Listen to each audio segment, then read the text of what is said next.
전라북도 인구가 계속 감소해 187만 명 선도 무너졌습니다. 전남과 강원, 충북도 증가했지만 전북만 유일하게 감소했습니다. 올겨울 12월의 기온이 42년 만에 가장 높았습니다. 겨울이 실종되면서 겨울 축제가 취소되고 농작물 피해도 잇따르고 있습니다. 500원이 부족한 수험생을 택시에서 내려주지 않은 택시기사가 감금치상 혐의로 입건됐습니다. 택시기사는 훈계 차원이었다고 항변했지만 받아들여지지 않았습니다. 여러분 안녕하십니까? 전북권 뉴스입니다. 요즘 말로 헬 전북이라면 지나친 표현일까요? 전라북도 인구가 4년 연속 줄었습니다. 전국의 다른 도단위 광역단체는 반대로 모두 늘었습니다. 전라북도의 인구 정책이 실패한 것 아니냐는 비판이 나오고 있습니다. 박찬익 기자의 보도입니다. 지난 연말로 전라북도 주민등록 인구는 186만 9,711명이었습니다. 1년 전과 비교하면 1,800명이 줄었습니다. 2011년 이후 4년째 연속 감소세인데 인구 감소폭이 지난해 가장 컸습니다. 인구 유출이 가장 큰 원인인데 특히 경제활동이 활발한 50세 이하 각 연령대에서 골고루 인구수가 줄어 대부분 일자리를 찾아 대도시 등 타 지역으로 떠난 것으로 분석되고 있습니다.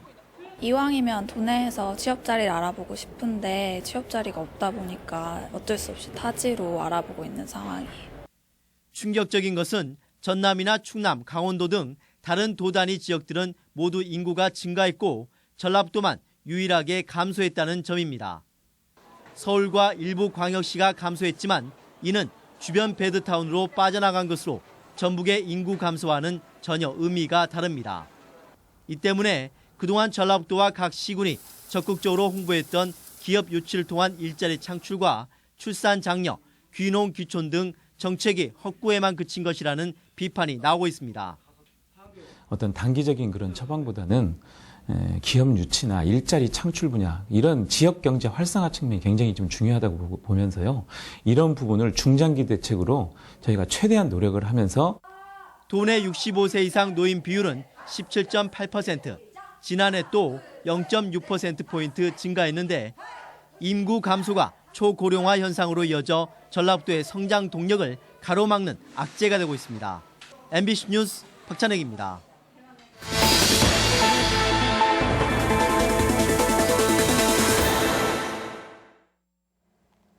눈 축제장이며 유통업계, 농작물까지 겨울답지 않은 날씨에 모두가 울상입니다. 지난달 도내 평균 기온이 42년 기상 관측사상 가장 높았습니다. 김하연 기자입니다. 해마다 이맘때쯤이면 방학을 맞은 아이들과 학부모로 붐볐던 완주 밤티마을 썰매장. 하지만 올해는 방문객 한 사람 없이 텅 비어 있습니다. 이상고온이 이어지면서 논에 물이 얼지 않아 개장이 미뤄졌기 때문입니다. 작년 이맘때 10cm가 넘었던 이곳의 얼음 두께는 이렇게 1cm가 채 되지 않습니다. 이 밖에 무주 남대천 축제 등 얼음이나 눈을 주제로 한 축제는 줄줄이 취소됐고 지리산 바래봉 눈꽃 축제도 일단 어린이용 썰매장만 겨우 운영되고 있습니다. 네, 눈을 많이 못 만들어가지고요. 현재는 썰매장 운영을 못 두고 있고 눈을 만들면 주말에는 정상 운행을 할 수 있을 것 같아요. 겨울 특수를 기대했던 지역 상인과 마트도 울상입니다. 네이와 패딩, 각종 난방용품의 경우 11월부터 매출이 오르기 시작해 이맘때 정점을 찍는 것이 보통이지만 올해는 부진을 면치 못하고 있습니다. 작년보다 기온이 올라가지고 매출이 한 15% 정도 역신장하였고요. 난방용품 고객 수가 33% 정도 감소하였습니다. 지난 12월 전북 지역의 평균 기온은 4.3도로 평년보다 2.2도 높았습니다. 광역 기상 관측이 시작된 1973년 이후 42년 만에 가장 높은 수치입니다. 평균 최저 기온은 0.5도로 역시 역대 최고치입니다. 원인은 강력한 엘니뇨 현상 때문입니다. 엘니뇨의 영향으로 따뜻하고 습한 남풍 계열의 바람이 우리나라로 유입되어 전북 지역 12월 평균 기온이 평년보다 높았고 엘니뇨로 인해 출하 시기인 딸기에는 곰팡이가 생겼고 파프리카, 토마토는 생육이 늦어지는 등 농작물에까지 피해가 나타나고 있습니다. 고온은 물론 잦은 비와 습도 높은 날씨까지 몰고 왔기 때문입니다. 이게 딸기는 온도가 맞아야 돼요. 나이만 먹었지 야네들이 빨리 못 익어갖고 이게 딸기를 들다 수확이 작아요. 유례 없는 이상 기온의 여파가 겨울철 축제장은 물론 상인들과 하우스 농가에까지 미치고 있습니다. MBC 뉴스 김하연입니다. 택시비 500원 때문에 수험생 감금 논란을 빚었던 택시기사가 결국 검찰에 송치됐습니다. 감금치상 혐의인데 택시기사는 명예훼손으로 맞고소하겠다는 입장입니다. 보도에 강동엽 기자입니다. 수능 전날인 지난해 11월 11일 수험생인 19살 A군은 택시를 탔습니다. 목적지에 도착했을 때 A군이 갖고 있던 돈은 택시 요금에서 500원이 부족했습니다. 그러자 택시기사는 A군의 태도를 문제 삼으며 원래 A군이 탔던 장소로 택시를 돌렸습니다. A군은 운행 중인 택시에서 뛰어내려 인대가 파열되는 부상을 입었고 며칠 뒤 경찰에 신고했습니다. 사실이 알려지면서 매정한 택시기사라는 비난이 일자 해당 기사는 당시 A군의 태도가 무례의 훈육 차원이었다며 반박 기자회견을 열기도 했습니다. 경찰은 택시기사에게 감금치상 혐의가 있다고 보고 기소 의견으로 사건을 검찰에 넘겼습니다. 학생의 의사에 반해 억지로 태우고 탈출하는 과정에서 전치 3주의 부상을 입은 점이 감금치상 혐의가 인정된다고 본 겁니다. 서로의 주장이 다르다고는 하지만은 일치하는 부분 중에서도 피해자가 내려달라고 하는 의사가 있었다는 것이 확인이 되었기 때문에. 그러면서 경찰은 훈계였지 악의는 없었다는 택시기사의 항변은 법적으로 판단할 부분은 아니라고 밝혔습니다. 하지만 택시기사는 상대방의 주장으로 인해 명예훼손을 당했다며 사건의 추이를 보며 맞고소하겠다는 입장이어서 향후 검찰의 판단이 주목됩니다. MBC 뉴스 강동엽입니다. 국민연금 기금운용본부의 공사화 여부가 오는 4월 총선 결과로 갈릴 수도 있습니다. 본부를 분리해 서울에 그대로 두는 법 개정이 가능한 여당의 의석수 확보 여부가 관건입니다. 유룡 기자의 보도입니다. 지난해 10월 국민연금공단에 대한 국정감사. 새누리당 의원들이 잇따라 기금운용본부 분리의 미온적인 최광 당시 이사장을 몰아세웁니다. 공공기관장이 국민연금 기금운용본부 독립을 추진하는 정부 정책을 줄기차게 반대해온 월권행위는 반드시 엄중히 문책할 것입니다. 새누리당은 19대 국회 회기 내내 기금 분리와 관련된 3건의 법안을 제출했고 정부도 전주에서 열리는 국민연금공단 신청사 개청식 하루 앞에 기금 분리 공청회를 열어 공단을 압박했습니다. 하지만 뜻대로 되지는 않았습니다. 본부를 분리하고 주소지도 바꾸려면 국민연금법을 개정해야 하는데 국회 보건복지위에 전북 출신 김춘진 의원과 김성주 의원이 위원장과 야당 간사 자리를 지키고 있었기 때문입니다. 현재로서는 정부 여당이 법안 산정을 요구하더라도 일체 응하지 않는 방식으로 막고 있습니다. 근데 그것은 5월 말까지 19대 국회가 끝나는 때까지 가능한 일이고. 하지만 20대 국회가 들어서면 상황은 달라질 수 있습니다. 여당이 지금보다 20여 석 많은 180석을 확보하면 여야 합의 없이 법안을 상정할 수 있고 국회 복지위도 새로 구성되기 때문입니다. 문영표 신임 국민연금 이사장은 법이 바뀌면 정책을 수행할 수밖에 없다는 입장입니다. 이건 아시겠지만 저희 국민연금공단은 집행부서잖아요. 그 정책에 관한 걸 제가 말씀드리는 건 적합치 않고요. 국민의 노후자금 500조 원 운용 문제와 기금본부 전북 이전 문제는 결국 경제적 문제가 아니라 정치적 사안으로 비화될 가능성이 매우 높습니다. MBC 뉴스 유룡입니다. 김한길 의원계인 군산의 김관영 의원은 그간 지역 여론을 수렴한 결과 당을 떠나기로 최종 결정했으며 오는 7일 국회에서 기자회견을 갖고 탈당을 공식 선언할 계획입니다.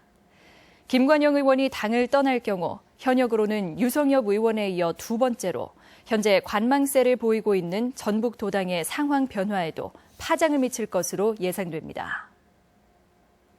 전주시는 전주 종합경기장 부진에 전시 컨벤션 센터 건립이 지연되면서 국비 70억 원을 올해 안에 정부에 반납하고 향후 민자 유치 등 건립 방법을 원점에서 다시 검토하기로 했습니다. 전주시는 또 컨벤션 센터와는 별도로 육상장과 야구장 등의 대체 체육시설 건립은 타당성 조사 용역을 현재 전라북도를 경유해 행자부에 의뢰한 상황이라고 밝혔습니다. 교통사고를 당해도 보상받을 길조차 없는 무법 차량이 많습니다.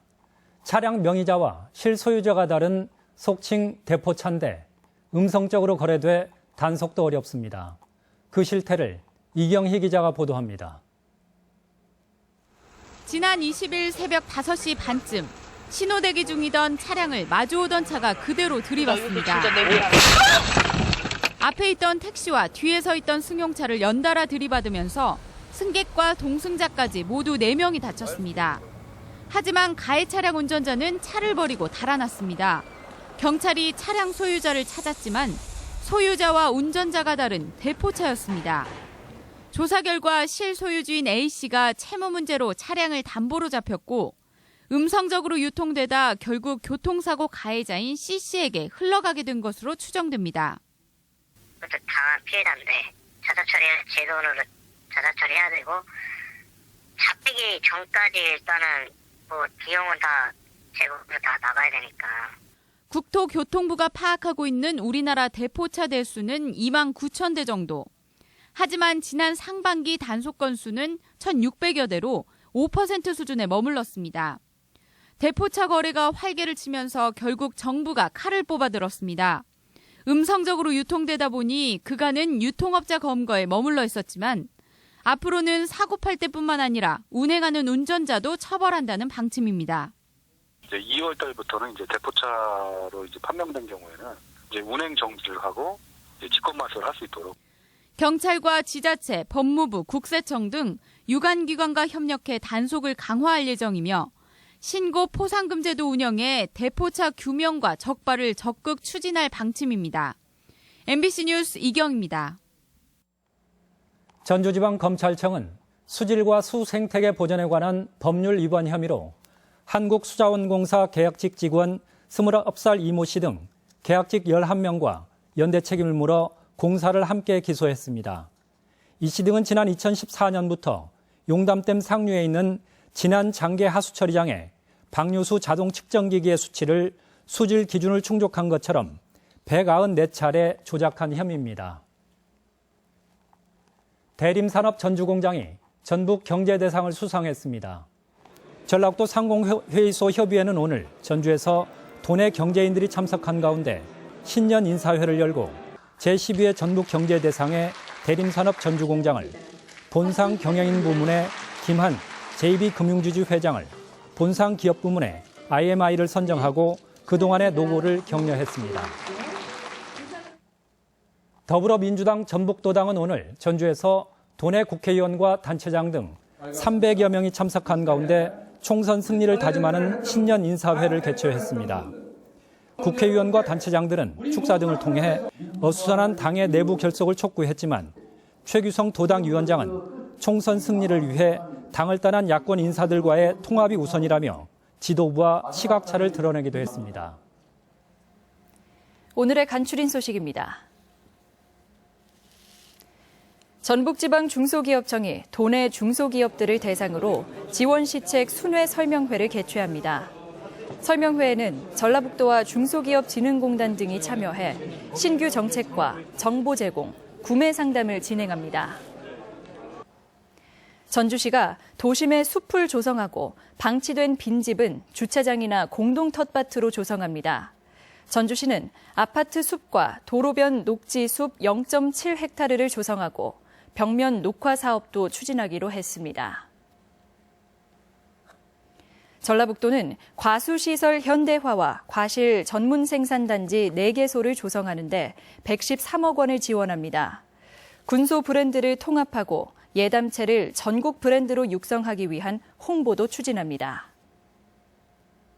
남원 원천천과 전주천 상류, 부안 운산천 등 4개 하천 정비에 국비 416억 원이 투입됩니다.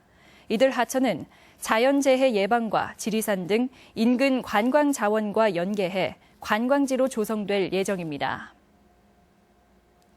중대형 상용차 부품의 안전성을 시험 평가하는 인프라 구축 사업에 153억 원의 정부 지원이 이뤄집니다. 사업을 통해 전북 자동차기술원 중심의 상용차 부품 산업에 경쟁력을 높일 수 있을 것으로 기대됩니다. 지금까지 전북권 뉴스였습니다.